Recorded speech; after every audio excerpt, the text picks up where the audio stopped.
দীপার মৃত্যুর 5 বছর পর সবকিছু বদলে গেল। সম্পূর্ণ জানতে হলে চ্যানেলটি সাবস্ক্রাইব করে ভিডিওতে লাইক দিয়ে দেখতে থাকুন। ভীষণই জমজমাট হচ্ছে অনুরাগের ছোঁয়া ধারাবাহিকের গল্পে ছদ্মবেশের রুডি দীপার গায়ে এমন একটা ইঞ্জেকশন পুশ করে দিয়েছে তার সারা শরীর নীরব হয়ে গেছে। থেমে গেছে দীপা, আর কথা বলতে পারছে না।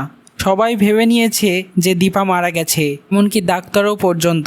দীপা ইজ নো মোর, কিন্তু দীপা তো বেঁচে আছে মনে মনে। তার প্রাণটা আছে, তবে শরীর নেই। হাত পালা কিছুই নড়াতে পারছে না, কথাও বলতে পারছে না। এবার তাকে পোস্টমর্টম করা হচ্ছে। পোস্টমর্টমের দীপা সারা শরীর কাটাকুটি করা হবে। এখন তো দীপা একেবারের জন্য শেষ হয়ে যাবে।